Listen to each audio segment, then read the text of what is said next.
two things that you must really understand. Now guys, we will be getting into one of the most interesting, one of the most difficult, one of the most important, one of the most critical definitions. अब हम एक सबसे critical definition देखने वाले हैं, which is the definition of person resident in India. तो हम लोग बात करने वाले हैं पर्सन रेसिडेंट इन इंडिया की. पहले तो मैं आपको ये समझाता हूँ कि ये डेफिनेशन सबसे ज़्यादा क्रूशल क्यों है और फिर इस डेफिनेशन को क्रैक करने का तरीका क्या है ना. तो कहीं ना कहीं ये दो बातें हम लोग करेंगे. तो first of all let me just tell you that ये डेफिनेशन इम्पॉर्टेंट क्यों है, ठीक है. और थोड़ा सा मुझे आप समय दीजिए, मैं आपको क्लासिफिकेशन आपके लिए आसान कर दूंगा. मैं क्या होता है, जिसने समझी हुई है ना उसको ये चीज़ समझती है, और जिसने कभी डील किया है लाइफ में ये वाली सिचुएशन से या काम से, उसको बहुत इजीली समझ जाती है ये. कुछ लोग क्या होता है जिनने कभी डील ही नहीं किया, कभी गए च नहीं ईडी के ऑफिस में, कभी कोई लेना देना ही नहीं है, कोई क्लाइंट ही नहीं है विदेश का, जो सिर्फ थ्योरी पढ़ा रहे या पढ़ रहे, उनके लिए क्या होता है, वो लोग बहुत खोखला ऊपर से कर लेते हैं चीज़ों को. Thankfully I had some experience with God's grace. Let's now talk about the definition of person resident in India. तो first things first, why is this definition the most important definition? क्यों इस डेफिनेशन को सबसे ज्यादा तवज्जो दी जानी चाहिए, क्यों ये डेफिनेशन सबसे ज्यादा क्रिटिकल है? The reason this is the most important definition is because in the erstwhile law, Foreign Exchange Management Act 1999 के पहले जो कानून था, Foreign Exchange Regulation Act, वो Foreign Exchange Regulation Act में नागरिकता पे फोकस था, सिटीजनशिप पे फोकस था. इंडियन सिटीजन ये कर सकता है, सिटीजन ये नहीं कर सकता, विदेशी सिटीजन ये नहीं कर सकता. वहां नागरिकता पे फोकस था, ठीक है. प्रोविजंस जो थे वो नागरिकता पे बेस्ड होते थे, सिटीजन क्या कर सकता है क्या नहीं कर सकता, right. But as things have transcended 1991 1993 के बाद जो पॉलिसियां हिंदुस्तान में इकोनॉमिक पॉलिसीज आई, उसके बाद जो नया कानून बनाया गया 1999 में, जो कि जून 2000 से लागू हुआ हिंदुस्तान में, विद इफेक्ट में आया 2000 जून से. सबसे मेजर जो शिफ्ट था पुराने और नए कानून में वो यही था कि जो नया कानून है उस नए कानून में हम लोग पर्सन रेसिडेंट ऑफ इंडिया इसको महत्व देते हैं. हम ये नहीं देखते कि सिटीजन कौन कहाँ का है, हम ये देखते हैं कि भाई पर्सन रेसिडेंट इंडिया कौन है, पर्सन रेसिडेंट इंडिया कौन नहीं है, ठीक है. तो सारे प्रावधान पर्सन रेसिडेंट इन इंडिया के ऊपर भेज दें. पर्सन रेसिडेंट इन इंडिया क्या कर सकता है, क्या नहीं कर सकता, क्या चीज़ें अलाउड है, क्या चीज़ें अलाउड नहीं है, वो सारी चीज़ें जो है वो person resident in India, person resident outside India, इसके ऊपर बेस्ड है. इसीलिए सबसे क्रूशल हो जाता है हमारे लिए ये समझना कि who is the person resident in India. Now let me just highlight some portion for you, and of course let me tell you why I am highlighting that portion in that particular way. So सबसे पहले तो मैं एक चीज़ को highlight करता हूँ आपके लिए. ये तो एक्सक्लूडेड कैटेगरी है, या तो मैं बाद में आऊँगा. मतलब सबसे पहले ना इस पोर्शन के ऊपर फोकस करिए आप प्लीज. ये जो पोर्शन दिख रहा है ये है मेन प्रोविजन. ये सबसे बेसिक बात है. Person resident in India, person resident in India is defined to mean a person residing in India for more than 182 days during the course of preceding financial year. Person resident in India का simple meaning ये है कि पिछले financial year में जो व्यक्ति 182 days से ज्यादा इंडिया में रहा है, ये है बेसिक, ये है मतलब ये मिनिमम रिक्वायरमेंट है कि पिछले फाइनेंशियल ईयर में क्या आप मोर देन 182 डेज हिंदुस्तान में रहे थे. अगर हाँ तो पर्सन रेसिडेंट इन इंडिया आप हो. उसके आगे फिर दो एक्सक्लूडेड कैटेगरीज भी हैं. एक्सक्लूडेड कैटेगरीज में कौन कौन आएगा वो भी हम देखेंगे, but the first instance the first charge, the first basis of charge, the first thing that you must understand is भाई साहब पर्सन रेसिडेंट इन इंडिया का जो बेसिक क्राइटेरिया है वो ये है कि कम से कम पिछले प्रीसीडिंग फाइनेंशियल ईयर में आपका मोर देन 182 डेज हिंदुस्तान में रहना जरूरी है। पिछले फाइनेंशियल ईयर में क्या आप मोर देन 182 डेज इंडिया में थे? अगर हाँ तो बात यहां से आगे बढ़ेगी, ठीक है। सो मोर देन 182 डेज अगर आप यहां थे तो हम आगे जाएंगे, वरना हम आगे नहीं जाएंगे।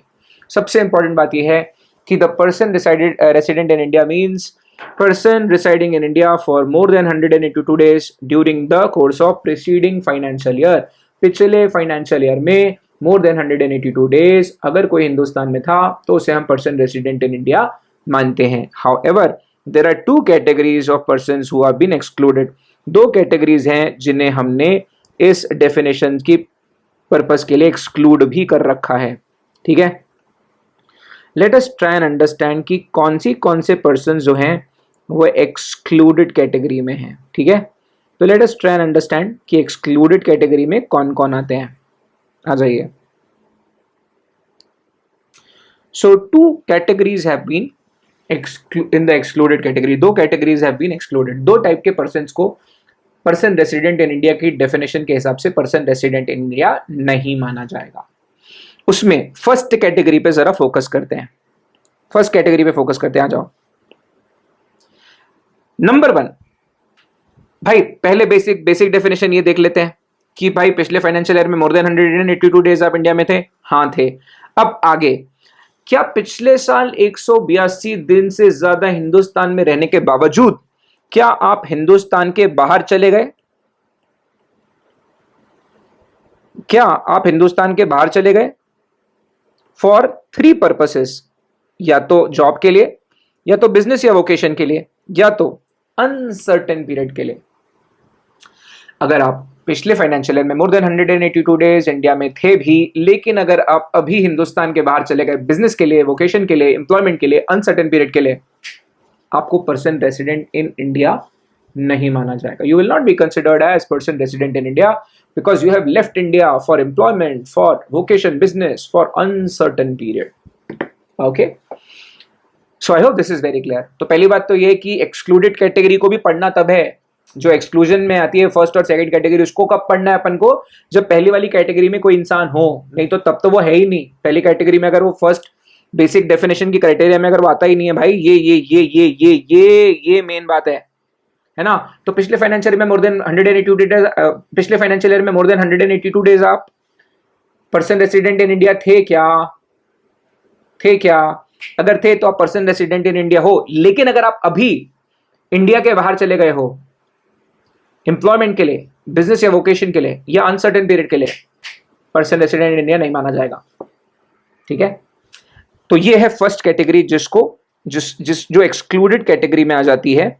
सो इन पर्सन्स को हम लोग पर्सन्स रेसिडेंट इंडिया नहीं मानेंगे जो इंडिया के बाहर चले गए हैं। सेकंड कैटेगरी में फोकस करिए। अभी सेकंड कैटेगरी की जो लाइंस है उसको रीड करना बहुत इंपॉर्टेंट है। Person who has come to India, जो पर्सन्स इंडिया में आए हुए हैं, who has come to India, come to stay in India for any case. हम बोल रहे हैं कि हिंदुस्तान में कोई भी वजह से अगर आदमी आया हुआ है, लेकिन इन 3 कारणों को छोड़कर, ये 3 रीजंस को छोड़कर अगर कोई इंडिया में आया हुआ है तो भी उसको पर्सन रेसिडेंट इन इंडिया नहीं मानने वाले हैं।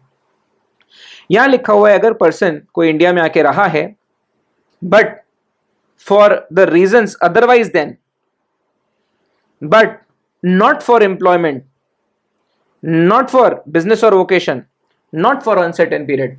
कहने का मतलब ये कि पिछले फाइनेंशियल ईयर में मोर देन 182 डेज, पिछले फाइनेंशियल ईयर में मोर देन 182 डेज को इंडिया में था, लेकिन वो विदेश से आया हुआ है। सेकंड कंडीशन क्या है? वो विदेश से आया हुआ है, जॉब के लिए नहीं आया, एम्प्लॉयमेंट के लिए नहीं आया, बिजनेस के लिए नहीं आया, वोकेशन के लिए नहीं आया, अनसर्टेन पीरियड के लिए भी नहीं आया, घूमने आया है। कोई घूमने आया है तो क्या उसको पर्सन रेसिडेंट इन इंडिया बोलने वाले हैं? नहीं बोलने वाले। क्या लिखा हुआ है? अगर ये 3 रीजंस की वजह से आएगा तो उसको हम पर्सन रेसिडेंट इन इंडिया नहीं मानेंगे। पर्सन हु हैज कम, ये तीन रीजंस की वजह से आया तो पर्सन रेसिडेंट इन इंडिया मानेंगे, लेकिन इनके अलावा किसी भी रीजन से आया तो पर्सन रेसिडेंट इन इंडिया की कैटेगरी में वो नहीं आएगा। ठीक है, एग्जांपल देता हूं, डोंट वरी, बहुत इलस्ट्रेशन है मेरे पास, बहुत सारे इलस्ट्रेशन दूंगा, सुनो मेरी बात। What is the first condition? Test करते हैं। पहली कंडीशन क्या है? फर्स्ट व्हाट इज, मैं टेस्ट बना के देता हूं ना, डोंट वरी, टेस्ट कर रहे हैं अभी अपन, डोंट वरी, इसकी टेस्टिंग करते हैं। आ जाओ, मैं टेस्टिंग कराता हूं, एक और टेस्टिंग करते हैं इसकी अच्छे से। आ जाओ, 2 मिनट के लिए मैं टेस्ट ही करवा देता हूं आपको। चलो, इलस्ट्रेशन है दिए तुम्हारे लिए, लिख के रखा है बाबा, मेरे को पता है तुमको यहाँ पे डाउट रहते हैं। लिखा है इलस्ट्रेशन ऑलरेडी। अभी एग्जाम्पल तो तुम्हारे सामने बनाऊंगा ना, वो तुम्हारे सामने नहीं, अगर लिखूंगा नहीं तो तुमको क्लिक नहीं होगा। बाकी जो टेक्स्ट है वो मैं लिख सकता हूँ, लेकिन ये तो तुम्हारे सामने करना पड़ेगा, है ना। तो भाई टेस्ट क्या है? First of all what is a test? तो PRII की जो टेस्ट है उसकी टेस्ट करते हैं। चलो, तो टेस्ट करने का रूल समझा देता हूं मैं आपको। क्या है, आप लोग बहुत ही एडहॉक तरीके से टेस्ट करेंगे ना, आपको उलझन हो जाएगी। मैं बच्चों को देखता हूं बहुत एडहॉक तरीके से करते हैं। फिर मेरी कोशिश ये होती है कि हम लोग इस तरह से इसको पढ़ें, इस तरह से इसकी टेस्टिंग करें कि जैसे प्रोफेशनल्स अपनी फॉर्म्स में करते हैं उस तरह से काम होता है ना। तो number 1, the first test is, पहली टेस्ट क्या होती है कि भाई प्रीवियस फाइनेंशियल ईयर में मोर देन 182 डेज कौन रहा हुआ है, दैट इज नंबर 1। तो पहले तो ये हरा होना चाहिए, ये शुड बी पॉजिटिव। ये पॉजिटिव नहीं है तो हम टेस्टिंग करते ही नहीं है, ठीक है। फिर दूसरी टेस्ट क्या होती है? Has person gone out of India for employment, business vocation, uncertain period। ठीक है, तो हमारी अगली टेस्ट होती है कि भाई क्या पर्सन इंडिया के बाहर ये 3 वजहों से गया है। अगर इन तीनों में से कोई भी वजह हाँ आ जाती है तो पर्सन रेसिडेंट इन इंडिया नहीं माना जाएगा। ये एक्सक्लूडेड पार्ट में आता है डेफिनेशन की। जिंदाबाद। बहुत सिंपल टेस्ट बता रहा हूं आपको, यूनिवर्सली हर चीज में टेस्ट कर सकते हो आप। मैं बहुत बच्चों को देखता हूं, प्रोफेशनल्स यार मेरे दोस्त हैं, बहुत ग्रैपल करते हैं वो लोग। सो let us try and understand. 2 minute के लिए आ जाइए, फोकस करिए।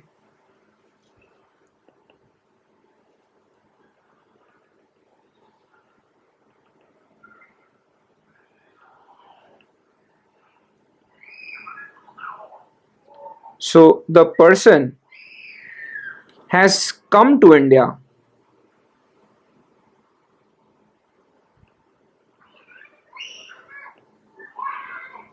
for any reason, but not for employment, not for business, not for uncertain period। ठीक है, ये एक्सक्लूजनरी बात हो जाएगी। ठीक है, तो यार अगर आदमी हिंदुस्तान आया है तो जॉब बिजनेस के लिए नहीं आना चाहिए। घूमने आया है तो उसको हम नहीं मानने वाले person resident in India. India से कोई बाहर चले गया है, अगर एम्प्लॉयमेंट के लिए, जॉब वोकेशन के लिए गया है, क्योंकि पैसे वहीं कमाने वाले, तो उसको वहीं खर्च करना भी अलाउड होना चाहिए, है ना। तो इंडिया में पिछले फाइनेंशियल ईयर में आप थे, लेकिन अभी आप चले गए हो तो आप एक्सक्लूड हो जाओगे डेफिनेशन से। क्योंकि अगर आप ऑस्ट्रेलिया में जॉब कर रहे हो, ऑस्ट्रेलिया में कमा रहे हो, तो मैं आपको वो पैसा खर्च करने से कैसे रोक सकता हूँ, है ना। बिल्कुल वैसे ही अगर कोई पर्सन रेसिडेंट, अगर कोई बाहर से आया हुआ है हिंदुस्तान में, पिछले साल 182 दिन से ज्यादा रह गया है हिंदुस्तान में, विदेश से आया हुआ व्यक्ति है, person has come outside from outside India, पिछले साल मोर देन 182 डेज रह गया है, लेकिन अगर वो किसी भी रीजन से आया है, कोई भी रीजन से आया होगा, वो 182 डेज से ज्यादा हिंदुस्तान में रह गया है, किसी भी रीजन से आया होगा, उसको पर्सन रेसिडेंट इन इंडिया हम लोग मान लेंगे। लेकिन अगर वो person who has come to India, person who has come to India for any reason, I am sorry, person who has come to India for any reason, Hindustan में अगर वो किसी भी रीजन से आए हैं, but not for employment, not for business vocation, not for uncertain period, तो ये 3 जो चीजें हैं, इन 3 कारणों से अगर कोई हिंदुस्तान आया है तो उसको पर्सन रेसिडेंट इन इंडिया माना जाएगा। लेकिन इन 3 कारणों को छोड़कर अगर कोई हिंदुस्तान में मोर देन 182 डेज रह गया है, इसका एक ही मतलब है वो गेस्ट है इंडिया में, है ना। ना वो धंधा करने आया है, ना वो नौकरी करने आया है, ना वो अनसर्टेन पीरियड के लिए मतलब बसने आया है हिंदुस्तान में। तो अगर कोई मियरली घूमने आया है, 182 दिन से ज्यादा हिंदुस्तान में घूमने आया है, तो उसको मैं पर्सन रेसिडेंट इन इंडिया नहीं मानने वाला हूँ। अगर लेकिन पिछले साल 182 दिन से ज्यादा हिंदुस्तान में रह गया है और इंडिया में धंधा करने के लिए आया है, जॉब करने के लिए, एम्प्लॉयमेंट के लिए आया है, तो उसको तो पर्सन रेसिडेंट इन इंडिया मानना पड़ेगा, है ना। तो जो टेस्ट है वो यही है। ये जो नीचे की 2 चीजें हैं ये एक्सक्लूडेड कैटेगरीज हैं। कॉम्प्लिकेटेड है जरूर डेफिनेशन, लेकिन मैं बता रहा हूं ना, इलस्ट्रेशन से आपकी काफी हेल्प हो जाएगी। और मुझे बहुत तजुर्बा है ये पढ़ाने का, पहली बार वाले तो खत्म ही हो जाते हैं। ये नीचे वाली टेस्ट में आपको फेल होना जरूरी है। पर्सन रेसिडेंट इन इंडिया की डेफिनेशन के हिसाब से पीआरआई कौन होगा? पीआरआई वो होगा, मैं आपको समझाता हूं इसकी टेस्टिंग कैसे करते हैं, फिर मैं इलस्ट्रेशन दूंगा ना तो आपको समझ जाएगा। तो भाई पहली चीज ये है, मोर देन 182 डेज आप इंडिया में हो, और उसके नीचे वाली जो 2 कैटेगरीज है वो एक्सक्लूडेड कैटेगरीज है। ठीक है, पर्सन रेसिडेंट इन इंडिया किसको नहीं मानने वाले हैं? जो इंडिया से बाहर चला गया है एम्प्लॉयमेंट, जॉब, वोकेशन के लिए, बिजनेस के लिए। दूसरा, person who has come to India for any reason but not for employment, not for business, not for uncertain period. मतलब किसी भी वजह से अगर आप विदेशी हो, हिंदुस्तान में आके रहे हुए हो, 182 दिन से ज्यादा रहे हुए हो, विदेश से आए हुए हो, आपको पर्सन रेसिडेंट इन इंडिया हम नहीं मानेंगे। अगर आप सिर्फ एक गेस्ट हो, घूमने फिरने आए हो। लेकिन अगर आप एम्प्लॉयमेंट के लिए हो, बिजनेस वोकेशन के लिए हो, अनसर्टेन पीरियड के लिए हो, मोर देन 182 डेज आप इंडिया में रहे हो, तो आपको पर्सन रेसिडेंट इन इंडिया माना जाएगा। ठीक है, चलो इसकी मैं आपके साथ थोड़ी सी इलस्ट्रेशन खेलता हूं, आ जाओ। बड़ा खतरनाक टेस्ट होता है ये। कभी कभी फिजिकल लाइव क्लासेस में, जब फिजिकल क्लास होती थी, कभी कभी 2-2 ढाई घंटे इसके एक्सप्लेनेशन देने पड़े, क्योंकि बच्चे को नहीं समझता है। मैं तो बता ही दूंगा, लेकिन बच्चों के मन में अलग अलग सवाल आते हैं, इसीलिए हम लोग इस सवालों को देखते हैं। So let us take an example of Sachin Tendulkar. ठीक है, अभी सचिन तेंदुलकर 2019 और 2020 he was in India for 365 days। मान लीजिए वो पूरे के पूरे 360 दिन, 65 दिन वो इंडिया में था, ऐसा मान लेते हैं। he was in India for 365 days। ठीक है, तो 2020 और 2021 के लिए he is person resident in India, है ना। And he has not gone out of India, अभी भी वो इंडिया में ही है। सबसे बेसिक एग्जांपल ले रहा हूं मैं। सचिन तेंदुलकर 2019-20 में 365 दिन के लिए हिंदुस्तान में थे। पर्सन रेसिडेंट इन इंडिया की डेफिनेशन के हिसाब से मोर than 182 days previous financial year में क्या वो हिंदुस्तान में था? हाँ था। क्या अभी वो बाहर चला गया? नहीं गया, इस साल भी हिंदुस्तान में, तो person resident in India, simple. Okay, now let's take one more example।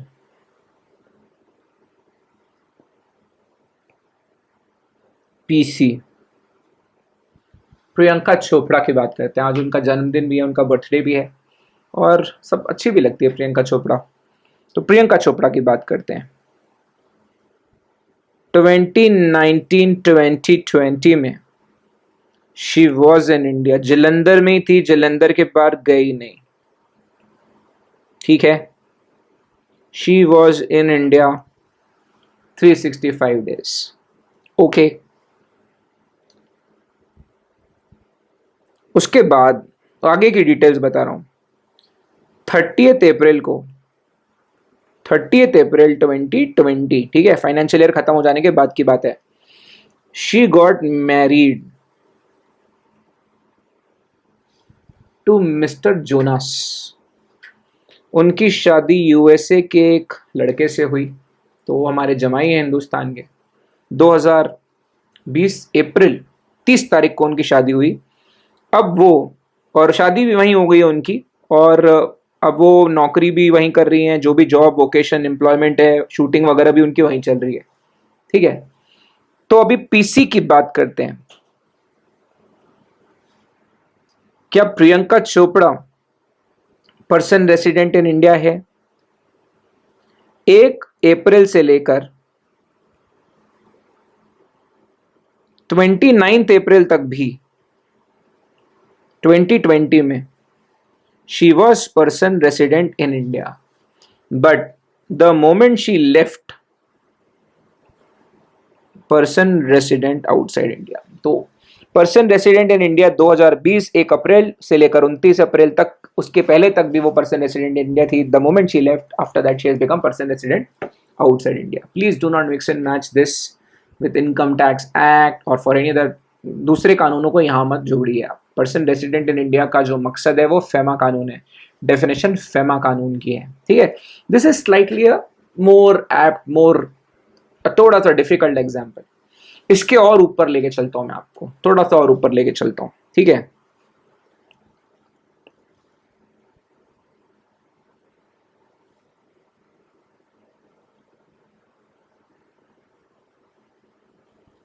ठीक है, now let's talk about Justin Bieber.